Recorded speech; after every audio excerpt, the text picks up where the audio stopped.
Hello student, welcome back to my YouTube channel R classes.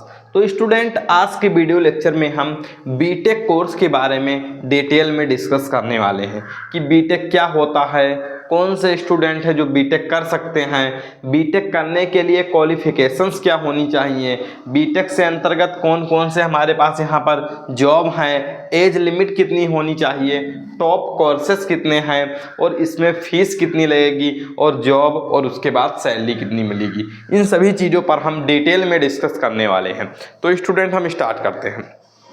सबसे पहले BTech हमारा एक ग्रेजुएशन डिग्री कोर्स है कि बीटेक करने के बाद आपको ग्रेजुएशन की डिग्री मिलेगी। बीटेक का फुल फॉर्म होता है बैचलर ऑफ टेक्नोलॉजी। क्या होता है?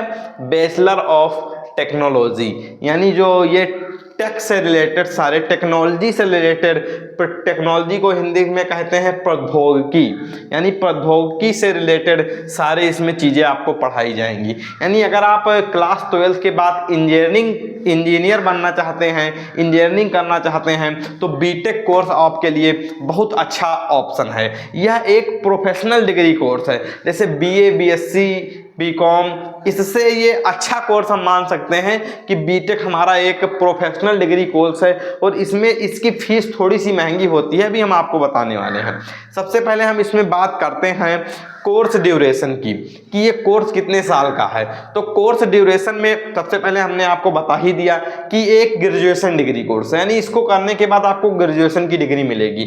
तो कोर्स ड्यूरेशन इसकी 4 ईयर की है और 4 ईयर में आपके 8 सेमेस्टर होंगे, यानी आपको 8 बार पेपर देना होगा। 6-6 महीने का सेमेस्टर होगा। न्यू एजुकेशन पॉलिसी के तहत 6-6 महीने में आपका पेपर होगा सेमेस्टर वाइज, और 4 ईयर है, इसका मतलब 8 सेमेस्टर आपको क्लियर करने होंगे। ठीक है, अब हम बात करते हैं कि इसके लिए आपको क्वालिफिकेशंस क्या होनी चाहिए।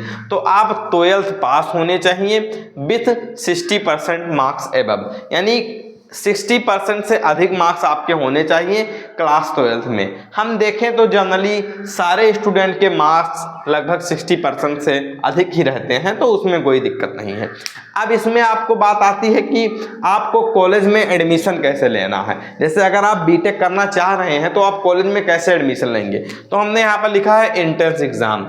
जो हमारा क्या कहते हैं, बीटेक करने के लिए सबसे अच्छा एंट्रेंस एग्जाम होता है वो होता है जेई मेंस, यानी JEE mains, joint entrance exam mains, जो कि हमारी एनटीए क्रैक कराती है।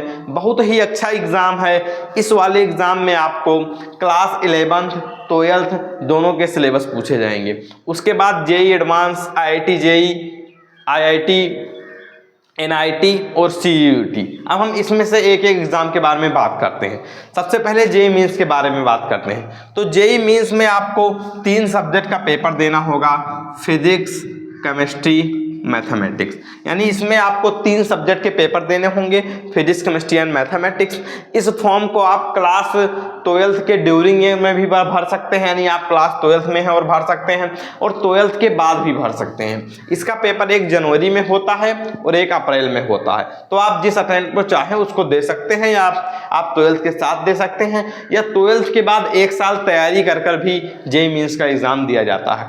और अगर आप जेई मीन्स का एग्जाम क्वालिफाई कर लेते हैं तो आप उसके बाद जेई एडवांस के लिए एलिजिबल हो जाएंगे। यानी ढेर सारे स्टूडेंट फॉर्म इसके लिए भरते हैं और उसमें से 1-2 लाख स्टूडेंट हमारे जेई एडवांस में जाते हैं, और जेई एडवांस में हमारे 10 से 15 हज़ार सीटें हैं जिसके तहत आपको IIT में जाना होता है। यानी सबसे पहले आप जेई मीन्स का एग्ज़ाम देंगे, उसको आप क्वालिफाई करेंगे, उसके बाद जेई एडवांस का एग्ज़ाम देंगे, उसको भी आप क्वालिफाई करेंगे, देन आपको IIT जैसे इंडिया के बेस्ट इंस्टीट्यूट से बीटेक करने का अपॉर्चुनिटी मिलेगी, आपको मौका मिलेगा। यानी अगर आप IIT से बीटेक कर लेते हैं तो ये समझ लो कि आपकी जॉब बिल्कुल पक्की हो गई। और मतलब करना ही नहीं, वहां पर आप जाकर कुछ सीखने का प्रयास करिए। कई सारे स्टूडेंट ऐसे होते हैं जो पहले जेई मीन्स और एडवांस के एग्जाम को क्रैक करने के लिए खूब मेहनत करते हैं, उसके बाद वो यहाँ पर गए IIT में, वहां पर वो कुछ अपनी स्किल डेवलपमेंट पर काम नहीं कर रहे हैं, यानी वो वहां पर जाकर एकदम पढ़ ही नहीं रहे हैं, कई सारे सेमेस्टर में उनके बैक भी हैं, फिर भी उनको कोई असर नहीं पड़ रहा है। तो इस तरीके से अगर आप करेंगे तो आईआईटी के बच्चे भी कहीं कहीं नहीं पाते हैं जॉब। लेकिन अगर आप वहां पर जाकर अपनी स्किल डेवलपमेंट कर रहे हैं, स्किल पर अपने कार्य कर रहे हैं, तो डेफिनेटली आईआईटी में जाने के बाद आपको बहुत अच्छी जॉब मिलेगी। फिर अब हम बात करते हैं एनआईटी। अगर आप जेईई मेंस का एग्जाम क्लियर कर लेते हैं, आप जेईई एडवांस का एग्जाम नहीं देना चाहते हैं, तो आप एनआईटी में एडमिशन ले सकते हैं, नेशनल इंस्टीट्यूट ऑफ टेक्नोलॉजी, ठीक है। और ये आईआईटी का फुल फॉर्म होता है इंडियन इंस्टीट्यूट ऑफ टेक्नोलॉजी। तो ये अभी हम टॉप आईआईटी और एनआईटी कॉलेजेस के बारे में यहाँ पर लेकर आए हैं, अभी बता रहे हैं आपको। तो ये चीज़ें आपको क्लियर हो गई। फिर एक एग्जाम होता है CUET, बोले तो कॉमन यूनिवर्सिटी एंट्रेंस टेस्ट। इसका एग्जाम देकर आप अच्छे यूनिवर्सिटी में एडमिशन ले सकते हैं, जैसा कि हमारी दिल्ली यूनिवर्सिटी हुई। दिल्ली यूनिवर्सिटी में इंफॉर्मेशन टेक्नोलॉजी से बीटेक है और वहाँ पर आप कर सकते हैं। काफ़ी वहाँ के बच्चे भी, उनका भी प्लेसमेंट बहुत अच्छी अच्छी जगह होता है। तो इसका एग्ज़ाम भी आप दे सकते हैं, CUET का एग्ज़ाम। इसमें सिर्फ क्लास 12 का ही सिलेबस पूछा जाता है, इसमें 11th और 12th दोनों का दोनों का सिलेबस पूछा जाता है। अब हमने मिनिमम एज यहाँ पर लिख रखी है। हालांकि किसी भी ग्रेजुएशन वाले आप कोई भी ग्रेजुएशन करना चाहते हैं तो आपकी मिनिमम एज 17 ईयर तो होनी ही चाहिए, क्योंकि बच्चा आप देखो वैसे हो ही जाती है, क्योंकि 12 साल उन्होंने 12th तक पढ़ाई की, उसके बाद नर्सरी, यूकेजी, एलकेजी, 12 3 15 और 2 17, लगभग बच्चे जो 3 से 4 साल के होते हैं तो उनको स्कूल भेजा जाता है। इसलिए इस एरिया को तो आप क्वालिफाई, मतलब इसको तो आप क्रॉस ही कर गए होंगे, 17 ईयर आपकी होगी ही एज। उसके बाद मिनिमम हमने लिख रखा है इतनी आपकी होनी चाहिए। फिर फीस की अगर हम बात करें तो फीस को लेकर कई सारे स्टूडेंट कंफ्यूज रहते हैं कि हाँ सर इसकी फीस कितनी होने वाली है। अब हमने जो यहाँ पर 1 से 2 लाख फीस लिख रखी है मिनिमम, यानी ये हम, जैसे आप किसी अगर गवर्नमेंट कॉलेज से कर रहे हैं तब उसमें आपको फीस इतनी लग सकती है। अगर आप आईआईटी में बात करें अगर हम, तो यहाँ पर आईआईटी दिल्ली में आपको 7 से 8 लाख रुपए फीस लग सकती है।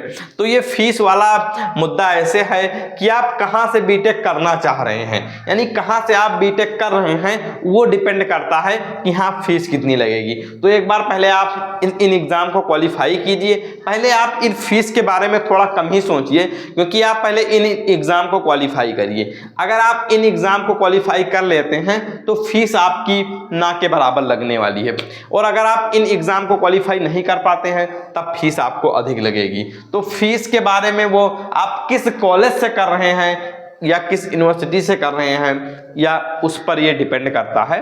तो फीस आप पहले जिस कॉलेज से करना चाह रहे हैं, एग्ज़ाम देने के बाद उसके लिए आप फॉर्म भरेंगे, कट ऑफ आएगी, उसमें आपका नाम आएगा, तब आप देखिए कि हाँ फीस वहाँ की कितनी है, ठीक है। अब हम बात करते हैं कोर्स की, या पहले से ही चाहिए तो कई सारे वेबसाइट हैं, जैसे आईआईटी दिल्ली के वेबसाइट पर आप देख सकते हैं, दिल्ली यूनिवर्सिटी, अलीगढ़ मुस्लिम यूनिवर्सिटी, सबके वेबसाइट पर अलग अलग आप देख सकते हैं, तो आप देख लीजिएगा। हमने ये मिनिमम लिख रखा है। अब टॉप कोर्सेज की बात करते हैं कि अगर आप बीटेक करना चाहते हैं तो बीटेक में कौन से ऐसे टॉप कोर्सेज हैं। सबसे पहले सिविल इंजीनियरिंग, यानी सिविल में आप इंजीनियर बन सकते हैं। कंप्यूटर इंजीनियरिंग, इस समय बहुत डिमांड है कंप्यूटर साइंस इंजीनियरिंग का, बहुत सारे स्टूडेंट कंप्यूटर साइंस में अपना कैरियर बनाना चाहते हैं तो काफ़ी अच्छा होता है। फिर मैकेनिकल इंजीनियरिंग, इलेक्ट्रिकल इंजीनियरिंग, इन सारे में आप इंजीनियरिंग कर सकते हैं, यानी आप सिविल में सिविल इंजीनियरिंग कर सकते हैं, कंप्यूटर, मैकेनिकल, इलेक्ट्रिकल, इन सभी चीज़ों में आप इंजीनियरिंग कर सकते हैं। कई सारे कोर्सेज इसमें हैं, लेकिन ये हमने कुछ टॉप कोर्सेज के नाम लिखे हैं। अब हमने आपको ड्यूरेशन बता दिया, क्वालिफिकेशन बता दिया, एंट्रेंस एग्जाम के बारे में बता दिया, एज लिमिट क्या है, इन सभी चीज़ों के बारे में हम डिस्कस कर लिए। अब हम टॉप कॉलेजेस की बात कर लेते हैं कि कौन से ऐसे टॉप कॉलेज हैं जहां से अगर आप बीटेक करते हैं तो आपको अच्छी अच्छी जगह जाने की अपॉर्चुनिटी मिलेगी, यानी आप बहुत अच्छा लाइफ में कुछ अच्छा अचीव कर पाएंगे। चलिए तो बात करते हैं। सबसे पहले हमने यहाँ पर लिख रखा है IIT Bombay. IIT Bombay Indian institute of technology, हमारा ये आईआईटी बॉम्बे बहुत ही अच्छा कॉलेज है।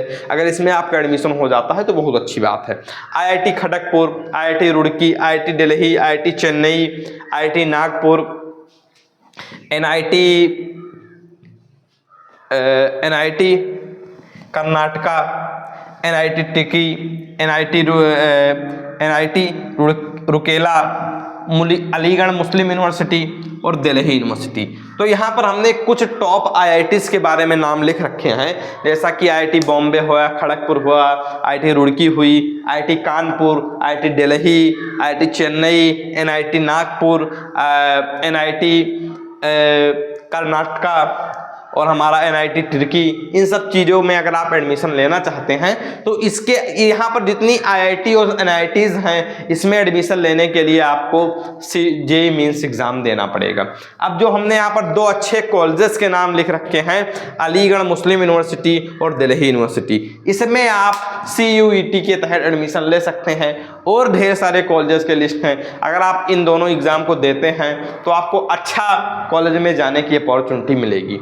अब बात करते हैं जॉब। तो अगर आप किसी भी IIT कॉलेज से जॉब करते हैं, मतलब इन कॉलेजेस से, जितने कॉलेज हमने यहाँ पर लिख रखे हैं और सारे अच्छे अच्छे कॉलेजेस हैं, उसको आप अगर इन एग्ज़ाम के थ्रू जाते हैं वहाँ पर, तो आपकी जॉब पक्की है। आपको बहुत अच्छी जगह जॉब मिलेगी, आपको अच्छे अच्छे कंपनी वाले हायर करेंगे, उनके पास आप जॉब करेंगे। तो ये सारी चीज़ें हैं। फिर सैलरी की बात करें, जॉब के बारे में आप कितना उसमें इंटरेस्ट रखते हैं, आपके पास कितना स्किल है, इन सब चीज़ों पर जॉब आपकी डिपेंड करती है। फिर अगर हम बात कर रहे हैं सैलरी की, अब अगर आपने देखा होगा तो आपने सुना भी होगा कि IIT बॉम्बे से 1.5 करोड़ का पैकेज बन गया, 1 करोड़ का पैकेज बन गया, तो वो हाईएस्ट पैकेज है। अगर आप इससे सैलरी के बारे में बात करें तो हम शुरुआत में सैलरी आपकी बोल सकते हैं कि हाँ 25 से 30 लाख हो सकती है, या अगर आप किसी छोटे में जा रहे हैं तो 10 से 15 लाख हो सकती है, 5 से 10 लाख हो सकती है, और इस तरीके से आपके सैलरी हो सकती है। तो ये सभी चीज़ों के बारे में हमने डिटेल में डिस्कस किया, और आप जैसे जैसे आगे बढ़ते जाएंगे आपकी सैलरी इसमें बढ़ती ही जाएगी। तो आई होप कि आपको बीटेक कोर्स के बारे में एक अच्छा आइडिया लग गया होगा कि कैसे हमको बीटेक कोर्स करना है या क्या है बीटेक कोर्स। मिलते हैं नेक्स्ट वीडियो में नेक्स्ट टॉपिक के साथ। तब तक के लिए बाय बाय, जय हिंद।